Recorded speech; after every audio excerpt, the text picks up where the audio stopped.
하나님의 말씀은 출애굽기 15장 22절부터 27절까지 말씀입니다.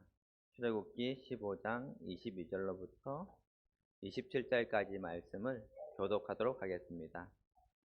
모세가 홍해에서 이스라엘을 인도하며 그들이 나와서 수르 광야로 들어가서 거기서 사흘 길을 걸었으나 물을 얻지 못하고 나라에 이르렀더니 그곳 물이 썩어 마시지 못하겠으므로 그 이름을 마라라 하였더라.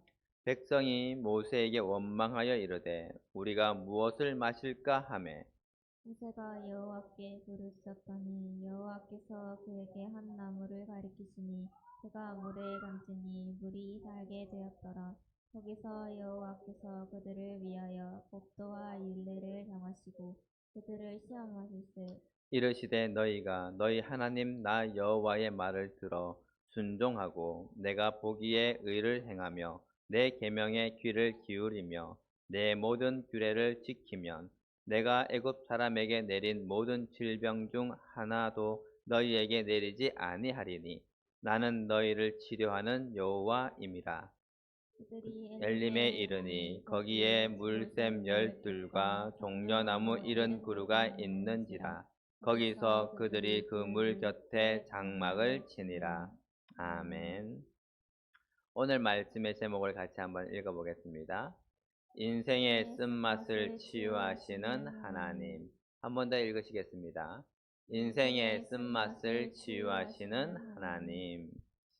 작년 7월 달에 저희 집사람하고 그리고 저희 가까운 그 목사님 네 분하고 바닷가로 이제 그 마시를 나갔어요. 바람 쐬러 이제 갔는데 거기서 우리 집사람이 이제 돌을 잘못 찢어가지고 이렇게 넘어졌죠. 넘어져서 근데 넘어지면서 이제 옆구리에 이렇게 부딪히다 보니까 그 옆구리에 통증이 좀 많은 거죠. 그래서 집에 와서 보니까 점점 더 통증이 심해져서 병원에 갔더니 갈비뼈가 부러졌다라는 거예요. 그래서 작년에 여러분들이 많이 또 기도해 주셔서 또 그렇게 했던 그런 기억들이 있죠. 그죠? 병원에 가서 이제 그냥 갈비뼈가 부러지면 특별하게 어떤 처방이 나오지 않습니다. 그죠? 약 먹고 그다음에 복배하고 뭐 시간이 지나면 붓습니다. 이렇게 되어지는데 그래서 한 그 뼈가 붙을 때까지 몇 주 거의 한 달 이렇게 지냈던 것 같아요. 그래서 이제 병원에서 오라고 한 그 날짜가 되어져서 병원에 갔는데 병원 가서 다시 엑스레이를 찍어서 보니까 뼈가 안 붙어 있는 거예요. 그리고 오히려 그 갈비뼈가 더 벌어졌던 거죠. 근데 의사 선생님이 그런 얘기를 하는 거예요. 갈비뼈가 붙으려면 뼈에서 진액이 나와야 되는데 그 진액이 나와서 이렇게 뼈가 이제 악교처럼 되어져서 뼈를 이렇게 붙게 해야 하는데 집사람은 그 부러진 곳에서 진액이 나오지가 않는 거예요. 그래서 시간이 지나면 괜찮습니다. 나을 겁니다. 이러면 좋은데 이 의사 선생님이 뭐라 그랬냐면 진액이 나오지 않는 것은 아무래도 다른 곳에 문제가 있을 수가 있습니다. 그래서 조금 더 두고 보다가 그래도 진액이 나오지 않으면 큰 병원에 가서 좀 더 정확한 검사를 해봐야 할 겁니다. 이렇게 얘기를 하는 거예요. 그 이야기를 딱 듣고 나서 갑자기 마음에 부담감이 드는 거예요. 약간 걱정도 되고요. 염려가 되어지죠. 왜냐면 그냥 뼈는 그냥 붙으면 되겠지라고 사실 그러고 있었거든요. 근데 그 의사 선생님의 얘기를 듣고 그때부터 이제 기도하기 시작했어요.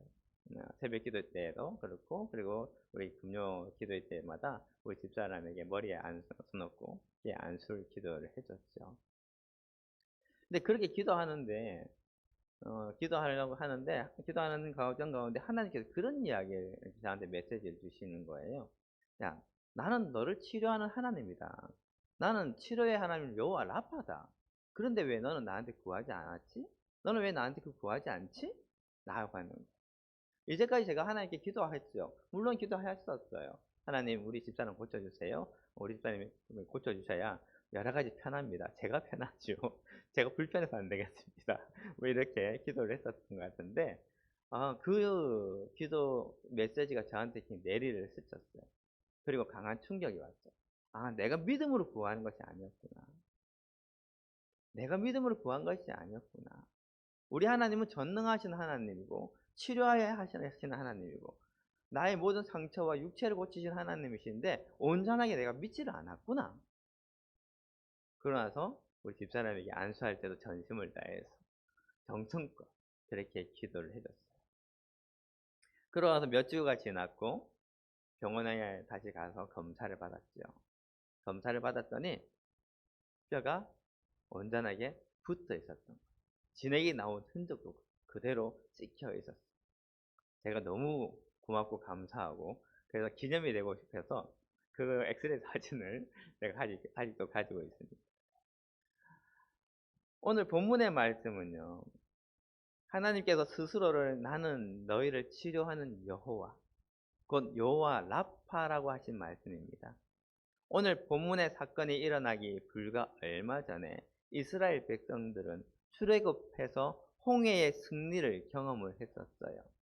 뒤쫓아오던 애굽의 병거들이 거센 파도의 수장이 되었고 불가능해져 보였던 바다가 갈라지는 그런 기적을 보았죠. 이스라엘 백성들은 소고를 잡고 춤을 추며 하나님을 찬양했습니다. 여호와는 나의 힘이요 노래시며 나의 구원이시로다. 그들의 입술에는 환희와 감격이 넘쳤어요. 아마 그들은 생각했을 것입니다. 이제 모든 고생은 끝났다. 우리가 출애굽했으니까 이제 모든 고생 끝난 거야. 우리와 함께 하시니 하나님께서 우리와 함께 하시니 가나안까지 탄탄대로일 것이다. 하지만 오늘 본문은 찬양의 메아리가 채 갇히기도 전인 단 사흘 만에 일어난 충격적인 반전을 보여줍니다. 홍해를 건넌 지 불과 사흘이지요.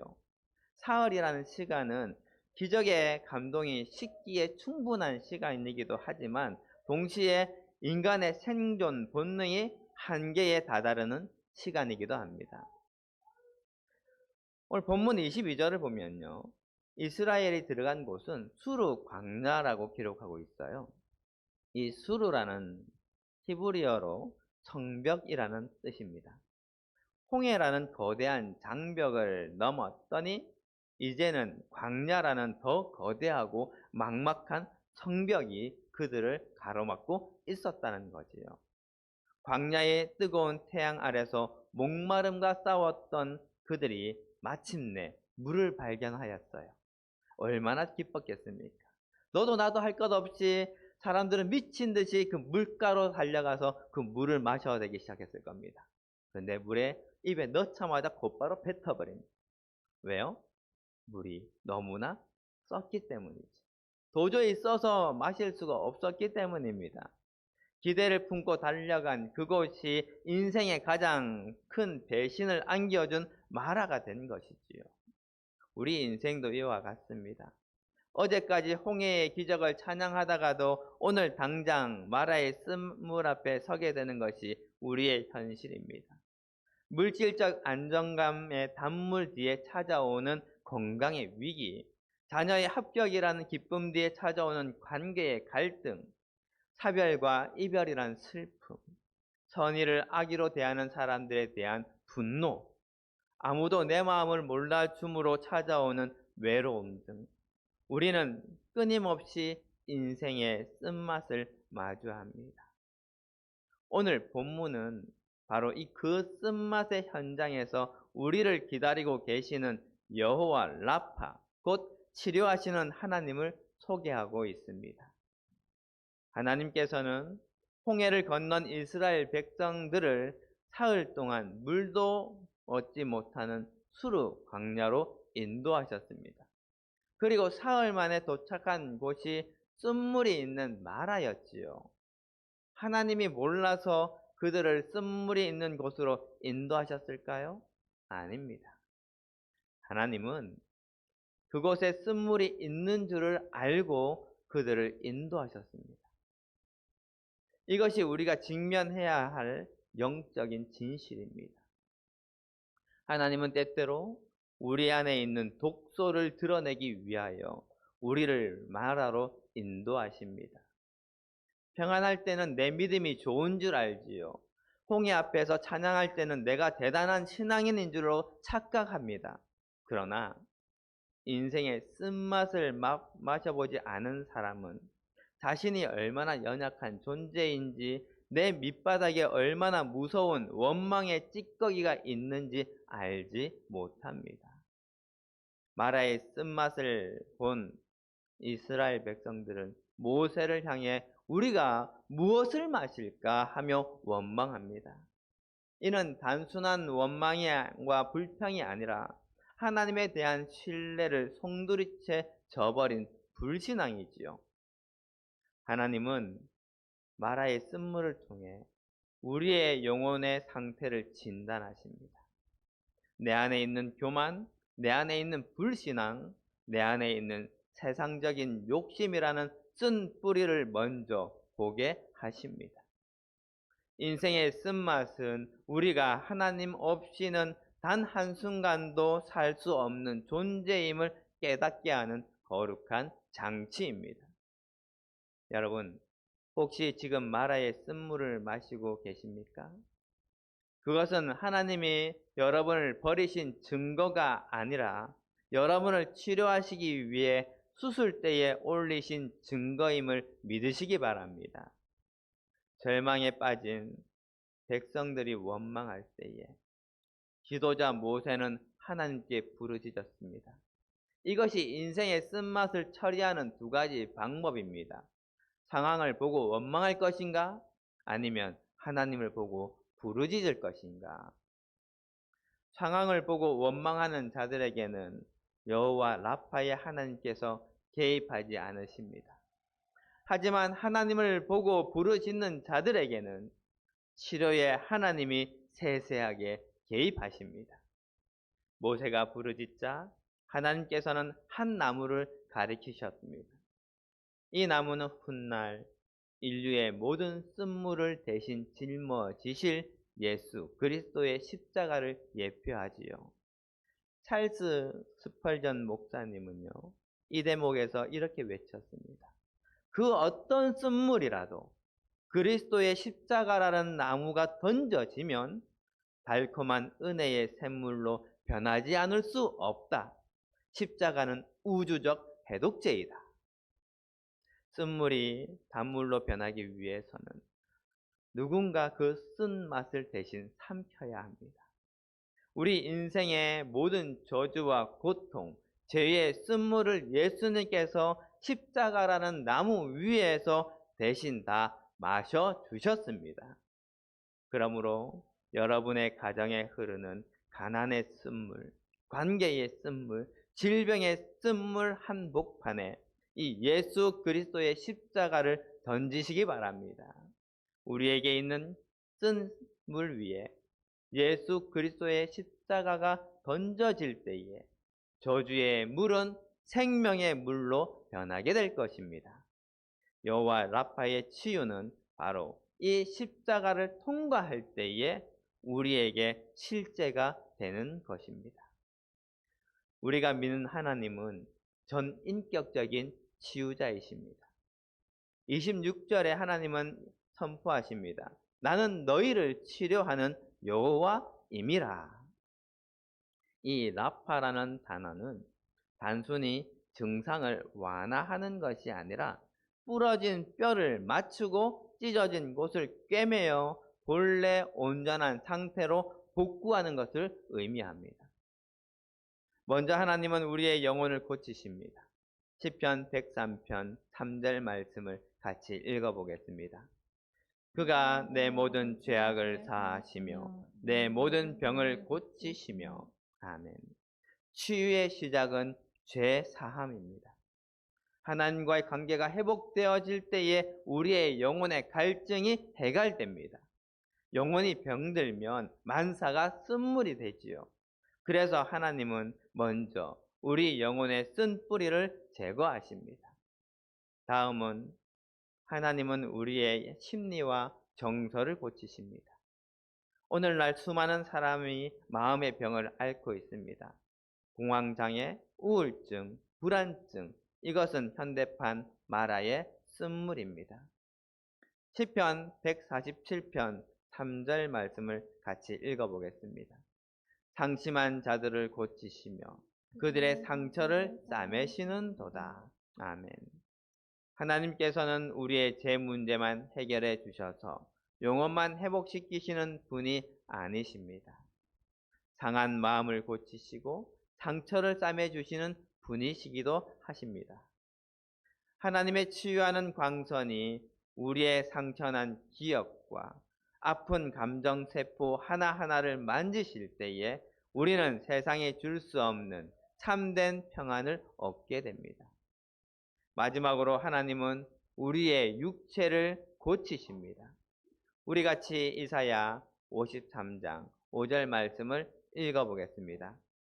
그가 찔림은 우리의 허물 때문이요 그가 상함은 우리의 죄악 때문이라. 그가 징계를 받음으로 우리는 평화를 누리고 그가 채찍에 맞음으로 우리는 나음을 받았도다. 아멘.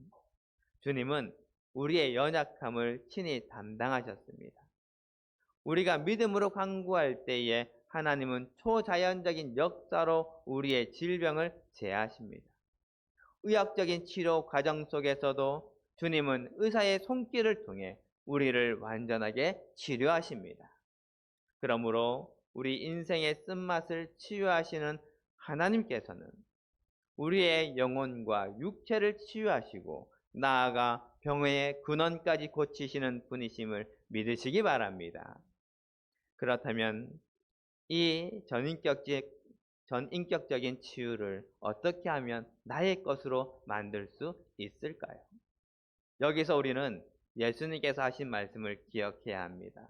내 믿음대로 되라. 여호와 라파가 치유의 원천이라면 믿음은 그 치유를 끌어당기는 통로입니다. 모세가 하나님의 말씀을 믿고 그 나무를 쓴물에 던졌던 것처럼 우리에게도 믿음의 행동이 필요합니다. 예전에 제가 섬겼던 교회에 워십을 아주 잘하고 이쁘게 하는 그런 어떤 어린 자매가 있었어요. 근데 그 자매가 언젠가부터 워십을 하면 무릎이 아프다고 그래요. 무릎이 아파서 조금 불편했었어요. 근데 시간이 지날수록 그 무릎의 통증이 계속되어지는 거예요. 그래서 병원을 찾았어요. 병원에 가서 이렇게 저렇게 검사를 해보니까 이 자매가 골육정이라는 암에 걸린 거예요. 이 골육정은 뼈에서 생기는 악성 종양으로 뼈를 만드는 세포에서 발생하는 암입니다. 주로 청소년이나 청년들에게 많이 걸려요. 왜냐하면 뼈가 성장하면서 생겨지다 보니까. 그렇다고 뭐 어른들, 성인들, 노인들에게 발생하지 않는 건 아닙니다. 빈도수가 청년이나 청소년 아이들한테 더 많이 발생한다라는 거예요. 그런데 이 워십한 나이가 20대였는데, 그래서 그 아이에게 이 골육종이 암이 발생을 한 거지요. 이 아이도 많이 실망을 하고 힘들어하고 가족들도 많이 힘들어했었어요. 교회도 당연히 이 아이를 위해서 많이 기도를 했지요. 병원에서는 이야기를 하는 거예요. 이 골육종이 생겼기 때문에 그 무릎 뼈를 잘라내고 거기에 인공뼈를 심어야 한다는 거예요. 근데 그래 되면 평생 이제 장애를 갖고 살아야 되는 거죠. 그래서 교회가 많은 부분을 기도했습니다. 하나님께서 만져주시고 여호와 라파의 하나님께서 치유해 주시기를 많이 기도했어요. 근데 그러는 과정 중에 그 교회에 부흥회가 있었어요. 이 부흥회 강사님을 이렇게 초청해서 말씀을 듣고 또 기도하고 또 그 강사님도 그 사실을 알고 더 많이 기도를 했었어요. 부흥회 진행하는 그 과정 가운데 이 강사님이 그 자매에게 그렇게 얘기를 했어요. 하나님께서 온전하게 치유해 주셨다. 그러니까 믿음을 가지라고, 믿음을 굳건히 하라고 그렇게 권면해주고 해주셨어요.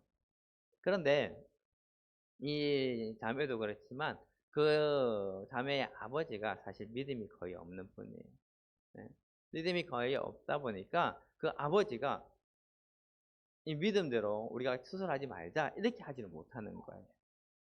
가족회의가 열렸지요.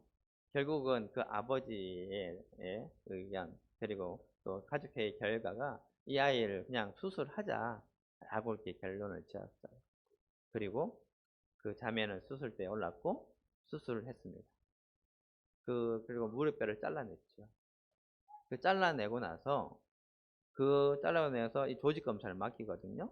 맡겼더니 그 잘라낸 부위에 암이 전혀 발견되지 않았다는 거예요. 하지만 그 자매는 뼈를 잘라냈기 때문에 평생 인공뼈를 장애를 가지고 살아야 했었어요.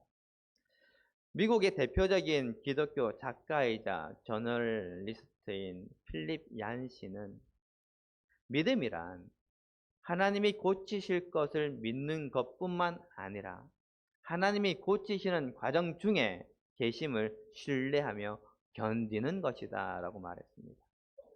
하나님께서는 우리에게 내 믿음대로 되라고 말씀하시고 그 믿음대로 역사하십니다.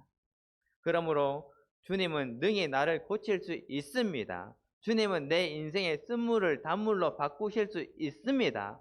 라고 이 확신을 가지고 주님 앞에 나아가야 합니다. 행여 우리에게 믿음이 없다고 생각되어진다면 귀신 들린 아이의 아버지가 예수님께 부르짖었듯이 나의 믿음 없음을 불쌍히 여겨달라고 부르짖으시기 바랍니다.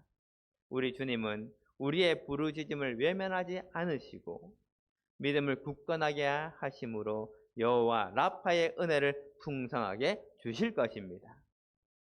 여호와 라파의 하나님은 치료의 댐을 가득 채우고 기다리고 계십니다. 여러분이 믿음의 수문을 열게만 하면 그 치유의 강물은 여러분의 삶으로 흘러 들어올 것입니다. 믿음은 막연한 낙관론이 아닙니다. 하나님의 성품을 신뢰하고 그분의 약속을 붙잡는 결단이지요. 오늘 여러분의 마라 앞에 이 믿음을 선포하십시오. 내 믿음대로 되라 하시는 주님의 음성이 여러분의 현실이 될 것입니다. 그런데 여러 가지 질병으로 고통받는 사람들은 치유만을 구하지만 하나님은 치유 이후의 삶을 더욱 더 중요하게 여기십니다. 25절 하반절을 보면 하나님은 물을 고치신 후 곧바로 법도와 율례를 정하셨습니다. 그리고 26절에 내 계명에 귀를 기울이며 모든 규례를 지키면이라는 조건을 주십니다. 왜 치유하신 이후에 법을 주셨을까요? 치유받은 인생이 다시 병들지 않게 하기 위함입니다. 하나님의 말씀은 우리의 영혼의 명령 체계입니다. 우리가 하나님을 통치 아래에 있을 때에 우리는 세상 어떤 독소도 오염되지 않는 건강한 삶을 유지할 수가 있습니다. 진정한 치유의 완성은 질병의 증상이 사라지는 것이 아니라 하나님 말씀에 순종하는 거룩한 백성이 되는 것입니다. 지금 여러분의 인생의 쓴맛을 치유받기를 원하십니까? 그리고 같은 쓴맛을 또다시 경험하지 않기를 바라십니까? 그렇다면 이제 하나님의 말씀에 청종하시기로 결단하십시오. 주님의 계명 안에 머무는 것이 가장 완벽한 치유의 유지 비결임을 기억하시기 바랍니다. 인생의 쓴맛을 만난 성도 여러분, 여러분의 인생은 마라에서 끝나지 않습니다. 본문 바로 다음 절인 27절 말씀을 보면 이스라엘 백성들은 마라를 지나 엘림에 도착합니다. 그곳에는 물샘 12들과 종려나무 70그루가 있었습니다. 마라에서 불과 얼마 떨어지지 않은 곳에 완벽한 안식처가 준비되어져 있었던 것이죠. 하나님이 우리에게 마라를 통과하게 하신 이유는 우리가 엘림의 풍요로움을 누리기 전에 치유하는 하나님을 경험하게 하시기 위함이었습니다. 마라의 경험을 하지 못한 사람은 엘림이 얼마나 소중한지 알지 못합니다. 또한 마라에서 치료하는 하나님을 만나보지 못한 사람은 가나안 전쟁을 이겨낼 믿음을 가질 수가 없습니다. 지금 여러분이 겪고 있는 쓴물은 장차 올 엘림의 복을 준비하는 과정입니다. 그러므로 원망을 멈추고 하나님께 부르짖으십시오. 여러분의 아픔 속에 십자가를 던지십시오. 여호와 라파의 하나님을 신뢰하는 말씀에 순종하십시오. 하나님은 오늘 여러분의 영혼을 고치시고 마음을 만지시며 육체를 강건하게 하실 것입니다. 나는 너희를 치료하는 여호와임이라. 이 약속의 말씀이 여러분의 삶 속에 기적으로 나타나서 쓴물이 변하여 단물이 되는 역사가 여러분의 가정과 일터 위에 가득하기를 주님의 이름으로 간절히 축복합니다. 기도하시겠습니다. 우리 인생의 쓴맛을 단맛으로 바꾸고